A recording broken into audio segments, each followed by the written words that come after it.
अगर लक्ष्मी नहीं आ रही, किसी कारणवश कोई कार्य ऐसा हो गया हो कि आप बहुत मेहनत कर रहे हो, सफलता नहीं मिल रही हो, लक्ष्मी प्रवेश नहीं कर रही हो, तो महाराज बेल का जो फल होता है, उस फल के अंदर का जो गुर्दा होता है, बेल के फल का अंदर का जो भाग होता है गुर्दा, उसको लेकर घर पर आओ और सुखा लो।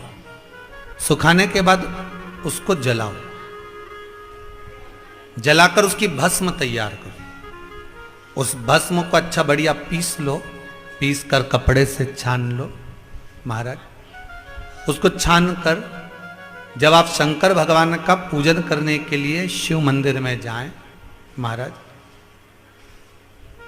किसी भी 5 प्रदोष या 5 सोमवार पांडुकेश्वर का जल उस जीव को हमेशा देना चाहिए जिसको झटके आते हैं, जिसको झटके आते हैं। पांडुकेश्वर बद्रीनाथ जाते हैं तो बीच में पांडुकेश्वर पड़ता है, आप अगर देखेंगे तो बड़ा बोर्ड लगा हुआ है पांडुकेश्वर का। वहां उतरेंगे, जल लेंगे भोलेनाथ जी के शरीर का और वो जल बोतल में भरकर लेकर आएंगे उसको।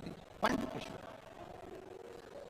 नरसिंहशिला, जिन पति पत्नी में झगड़ा हो गया, वो अदालत में बात चल रही है और वो तलाक नहीं चाहते तो भी तलाक हो रहा है, किसी भी रूप में कहीं ना कहीं किसी ना किसी रूप में आपस में संबंध बेकार हो रहे हैं, तब नरसिंहशिला का प्रयोग, मौली का प्रयोग पूर्व में भी हमने कथा में कहा है, वो डला होगा यूट्यूब पर।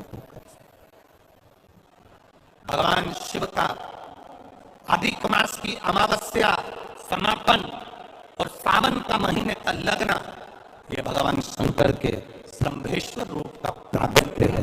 बोल शंभेश्वर महादेव की।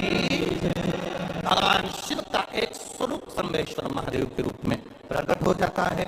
भगवान देवादिदेव महादेव का आनंद स्वरूप वहां पर रहता है। इसलिए आप सबसे निवेदन है, प्रयास करना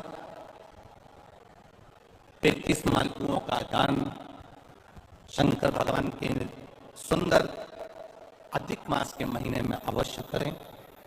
जब अमावस्या, अधिक मास की पूरा महीना पूर्ण हो, अमावस्या आए, तब भगवान शिव की आराधना अवश्य करें। 16 अगस्त का दिन है, आप लोगों को हमारी तरफ से भी विनती है, बन सके तो सीहोर में बाबा की कावड़ है 10 किलोमीटर की, आप दोनों हाथ बाबा की कृपा से कावड़ भरकर, कितना भी कर्जा जिंदगी में हो रहा हो, कितना भी दुख हो रहा हो, बाबा की एक बार कावड़ सीवन नदी की बाबा को समर्पित दिल के साथ हम